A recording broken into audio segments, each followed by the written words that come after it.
Hello and welcome to another flipped classroom lesson from Students of History. This one is on the era of Reconstruction, the period right after the American Civil War. Got a few different options for you for taking your notes through this presentation. You have some graphic organizers and a traditional outline form. Both work perfectly with it. We're going to start things off though with President Abraham Lincoln. Throughout the war, Lincoln and the government were planning on what to do when the war was over. And in 1863, Lincoln developed what became known as the 10% plan, and he expressed this beautifully in his second inaugural address just weeks before he died in 1865, where he said he wanted to welcome back the South with malice towards none, with charity for all, with firmness in the right, to bind up the nation's wounds and come back together again as brothers and as one country, which is a very kind of lenient plan that was very easy on the South, who many Republicans saw as rebels who deserved to be punished or traitors. So Lincoln's plan came to be known as the 10% plan. That's very simple. Why? Only 10% of a state's voters had to take a loyalty oath to pledge loyalty to the United States and support emancipation, for freeing enslaved people, for supporting the Union, and rejoining the United States. 10%, not that many. If you think about like the thousands of people that are in a state, not that many at all, really, 10%. So very easy on the South. He wanted to put this whole terrible era behind them and kind of focus on rejoining, going forward as one nation, united again, forward. Opposing him were members of his own political party, Republicans. Lincoln was a Republican, but these guys are called radical Republicans because they believe Lincoln is being too easy on the South. They think just 10%, that's too easy. These guys caused hundreds of thousands of deaths in this Civil War over 4 years. They were rebels. They were traitors to the country. They fought against the United States. These men are criminals. They should be punished, and we should not welcome them back so easily. So a lot of these radical Republicans in the Senate and in Congress who gained power during the course of the Civil War, when you had the southern states not participating in government and not voting, the radical Republicans are going to do a lot of things that we today consider basic human rights and certainly very positive measures of equality, like demanding civil rights for freed men, freed slaves, ensuring they have the right to vote, ensuring they can get an education, ensuring they're not terrorized. And they want to make sure all that occurs by providing protection for African Americans in the South with Union soldiers to be stationed across the South. Well, as you know, Abraham Lincoln will be assassinated. So this is going to throw a wrench into everything, all of these plans that were going forward. But the Wade-Davis bill is going to be drafted by radical Republicans in 1864. And this is named after two congressmen seen here. This is Benjamin Wade of Ohio. And this one says 50% of voters in the state must take an oath of allegiance. They must swear this oath of allegiance. So Lincoln says 10%. You can pretty easily get 10%. They say 50%. A majority of voters must take an oath of allegiance. Now that's going to be tough when you think about, just think about politics today, how tough it is to get 50% of people to support anything. And they just fought a war against the Union, and they're saying it's going to take 50% for them to rejoin the Union. And in the meantime, they would have that military forces spread out across the South, divided into 5 military districts, very strict. So this passes both houses of Congress, Senate and the House of Representatives, but Lincoln is going to pocket veto it. And a pocket veto is when you just don't sign it and you let it expire. Because Lincoln thinks this is too harsh. We'll antagonize them more. We'll never come back together again as a nation. Well, like I said, as we know, Abraham Lincoln will be assassinated in April of 1865 by John Wilkes Booth. Sadly, just days after the uh, Appomattox courthouse signing to end the war with Grant and Lee. And the new president is Lincoln's vice president, Andrew Johnson. Now, Lincoln picked Johnson because he was a Southerner.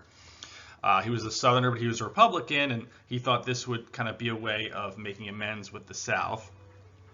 And Andrew Johnson, being a Southerner, is going to be more sympathetic to the Southern cause. And he's going to kind of agree with Lincoln, but kind of issue his new plan, a new plan of his own as well, which is going to antagonize our radical Republicans. So he calls for state conventions. Every state in the South should hold a convention to repeal the secession statements that they issued years before seceding from the Union. And he's going to eventually allow all these southern states to rejoin the Union. They don't have to get 50% oath of loyalty pledges. They don't have to go to any extremes based on Johnson's plan. And the radical Republicans are furious with this. They can't believe that he is being so easy on these southern states that caused so much pain and heartache over so long, that they felt were traitors. And the radical Republicans are going to impeach Andrew Johnson, which is the process for removing a president from office. They take the steps to impeach him in the House, and they're only just one vote short of eventually removing him from office. And it would be another 130 years before another president was impeached, Bill Clinton. Neither one were removed from office, but the impeachment process is that steps towards removing a president. It's obviously complicated. To remove a president from office takes a lot. We don't want to make it easy when they were founding the Constitution. But Johnson is one of only 2 presidents so far to be impeached. Well, this era is called Reconstruction. It's the rebuilding of the South. So now the South is re-welcomed back into the United States, and we are going to have an era of Reconstruction. And some people to know, so we'll go over some important people and groups to know during this era, and as we get a look at the big picture of the Reconstruction era. So first are carpetbaggers and scalawags. 2 fanciful names here. A carpetbagger is someone who's from the North, a Union state, who moved to the South during Reconstruction, generally to make money, although not all of them were seeking money. Lots of missionaries headed south to help out, lots of teachers to open up schools, lots of missionaries who wanted to open up churches in the South to help freed slaves. So lots of people went down there for very positive reasons to help out. Others were politicians and businessmen who saw that they could make a profit in the rebuilding of the South. They're called carpetbaggers because they generally traveled back then with a carpet bag thrown over their shoulder, like this guy in this picture. A scalawag would be the term for a Southerner who supports the Union, who was maybe a Republican, who supported the Reconstruction cause, who supported the rebuilding process, who supported rights for freedmen. Scalawags are the pejorative name for them. The Freedmen's Bureau was one of the most positive things set up by Congress. The radical Republicans passed legislation that would develop a Freedmen's Bureau, and it's basically exactly what it sounds like. It's a bureau or a government agency designed to help former slaves who are now free for freed men and freed women. And they opened up many schools all across the South. This is a photograph of one of the Freedmen's Bureau schools in the South. They helped to get people jobs. If they wanted to leave the South, they helped find them transportation. They helped rebuild churches. They ensured people knew how to register to vote and to qualify for a job, to vote, help people get jobs and housing. So the Freedmen's Bureau did a lot of good things for former slaves in the South to kind of help them adjust to their new lives as free men and women. Next up are going to be elections. During the era of Reconstruction, with thanks to the Freedmen's Bureau and the 13th Amendment and the 14th Amendment, African Americans are going to be ensured the right to vote. And as a result, across the South, for the first time, you're going to have African Americans voting other African Americans into office. And most famously, it was a guy named Hiram Revels, who's in this picture on the bottom left. He is the first African American senator in American history. He was voted to the Senate. 6 other congressmen, African American congressmen, joined the House of Representatives during the era of Reconstruction. So all these people who were enslaved for so long now achieve the right to vote, and they're going to elect people who they think are going to help them out to Congress. And you eventually have, 7 former African Americans now in office. Hiram Revels actually took the Senate seat of Jefferson Davis. Jefferson Davis, who was the president of the Confederacy, Hiram Revels took his Senate seat, interestingly. And like I mentioned, of the amendments, there are 3 what are known as Reconstruction amendments. Amendments to the United States Constitution that were passed during Reconstruction. The 13th officially ended slavery across the United States. You had the Emancipation Proclamation, which was really a war measure. But once the war was over, technically that would no longer be in place. So Congress passed the 13th Amendment, which forever ended slavery across the United States. The 14th Amendment, radical Republicans saw that these southern states were going to figure out ways to deny African Americans the right to vote. So they passed the 14th Amendment, guaranteeing citizenship and voting rights to all people born in the United States, all men, voting rights that is, and or naturalized citizen in the United States. And finally, the 15th Amendment says you cannot take away a man's right to vote. All free men are guaranteed that right to vote. When they saw that these southern states were passing grandfather clauses and poll taxes and things like that, which will actually come back after Reconstruction is over. But these 3 amendments are very important amendments for ensuring that enslaved African Americans who are now free have the rights that they deserve. And you have this scene here, a picture from back then of the House after the passage of the 13th Amendment to the Constitution and the celebrating that went on. Well, as a response to this, former Confederate soldiers formed these underground organizations, the most famous of which was the KKK, the Ku Klux Klan, to terrorize African Americans who they felt now were getting more rights than they deserved. They didn't like that these African Americans had equality, had voting rights, had property rights, had jobs, had everything that they deserved in life in the South. And the KKK was a terrorist organization founded to terrorize African Americans. President Ulysses S. Grant, who we'll look at in a minute, used something known as the Enforcement Acts so that he could enforce those amendments to fight back against the KKK, and actually had them essentially wiped out during Reconstruction. Unfortunately, though, as we know, they will come back in the 20th century. Sharecropping is something that's going to be developed during this time period. So you had all of these enslaved people who now have their freedom. Many of them left and headed north, but many others had spent their entire lives in the South for generations.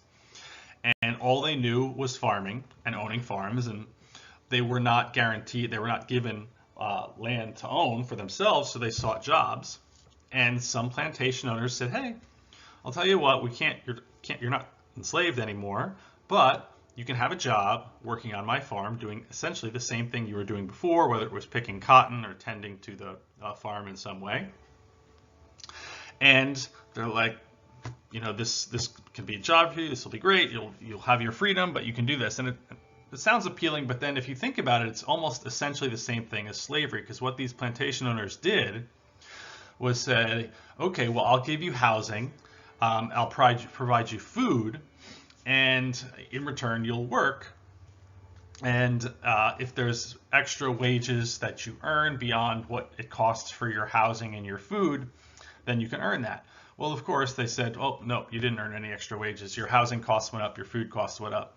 So they're working in exchange for housing and food, which is essentially the same thing as slavery. And it was this way of twisting it that a lot of plantation owners turned to, which so life didn't change so much for some of these African Americans in the South. To make matters worse, many southern states passed what were known as black codes. These were laws passed across the South to limit the rights of African Americans, and it meant segregation. It meant denying them the same rights that others had in terms of voting or holding a job or holding office or using public facilities. Any way that they could, a lot of these southern states passed these black codes to deny these rights to African Americans. Well, what about the former generals? These guys who fought and who were so well known across the United States during the Civil War. Most famously, Robert E. Lee. When he surrendered at Appomattox, he urged Southerners to reconcile. He urged Southerners to come back together with the Union, to admit defeat. And he went on to serve as the president of Washington College, which would be known as Washington and Lee College today. He famously kind of helped get Southerners to kind of support the Union again, and tried to diffuse his role as a rebel. He spent the rest of his life trying to kind of help his own image as a time during the war and before the war, and as a result, he kind of became a hero to many across the South for years and years due to this sort of PR campaign that he led afterwards about his role and how he was seen by Southerners. On the other side, you had Ulysses S. Grant, leader of the Union Army. He was elected president during Reconstruction in 1868. He advocates for the rights of freed slaves. As we saw, he fought against the KKK with the Enforcement Acts. He's going to guarantee voting rights through the amendments were passed during his time as president. He's going to help ensure that they have equality across the South. He's going to do quite a lot. He was a great leader, but unfortunately he had quite a corrupt administration. A lot of the people who he picked to serve in his administration were corrupt and caused quite a few scandals, which really hurt his time in office as president. Well, the end of Reconstruction is going to come. Reconstruction lasted 13 years and a few months, but it's going to come to an end. And this isn't one of those sort of vague endings where it sort of like comes to an end. This is has a very definitive end, how Reconstruction. And that is with the election of 1876. So in the election of 1876, you had a Republican, Rutherford B. Hayes, seen there. And Rutherford B. Hayes is going to run against the Democrat, Samuel Tilden. So the Republicans were the party of Lincoln, the radical Republicans, generally the North. Democrats, Samuel Tilden, they were generally had support in the South. But at this time, a lot of people were growing tired of Reconstruction. It had been going on for years. And the popular vote is going to be very, very close, but Tilden is going to get about 200,000 more votes if you look at this map than Hayes.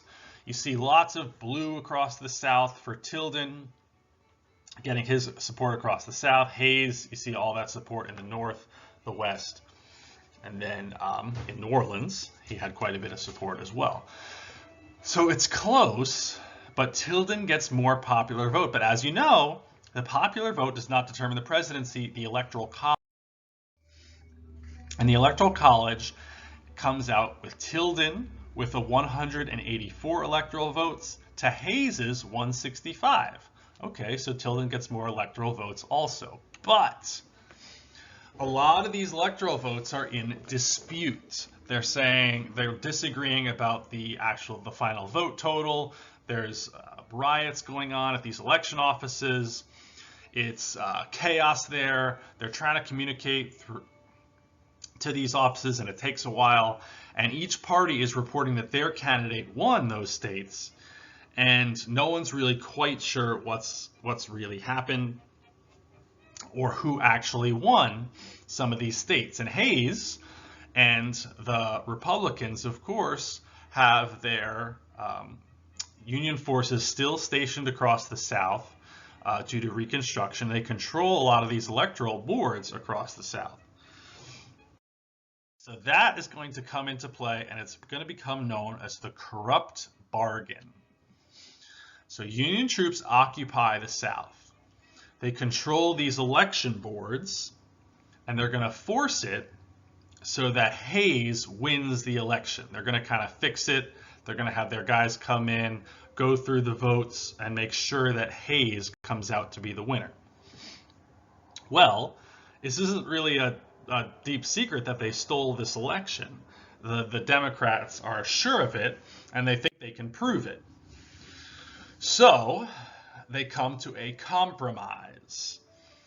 The Democrats agree, okay, you can have your president. We know you cheated. We know you really lost. We know you fixed this election so that Hayes won. But in return, you have to do something for us. And what is that thing they have to do? They got to get all those troops out of the South.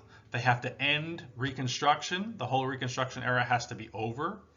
All those troops out of the South, Reconstruction's over, and you can have your Republican president, Rutherford B. Hayes, can win this election of 1876. And that's why you have this image here of Hayes heading off with Lady Liberty and the Solid South, winning the election, and this guy Conkling, who helps fix the election, is Mephistopheles, making a deal with the devil.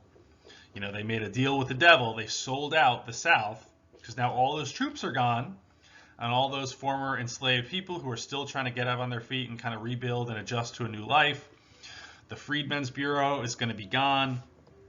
And what's known as the Jim Crow era is going to begin, and it's going to last 75 years or so. So in these southern states, now the KKK, which had been wiped out under Grant's Enforcement Act, they're going to slowly start to kind of build back up again.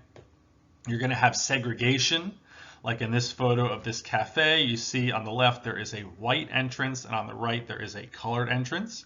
A segregation of society in almost all aspects of Southern society, from restaurants like this to schools to churches to railroads to all public facilities. There would be a segregation of races, and these Southern states are going to find ways to deny the basic rights to African Americans that they deserve. They're going to be denying them these rights. Either it's taking away their right to vote through a poll tax, having them pay a tax to vote, a literacy test, making them pass a test before they can vote, and then allowing whites to get away with that, not having to do those through grandfather clauses. And this is going to last all the way through the Civil Rights era, this Jim Crow era of the South. So that would take you all the way through into the 1960s and 1970s, as you know. But that is another unit for U.S. history. But hopefully you learned quite a bit about the age of Reconstruction, and you understand how it came to be, what it was like, and how it ended. And stay tuned for more flipped classroom lessons like this from students of history going forward. Take care.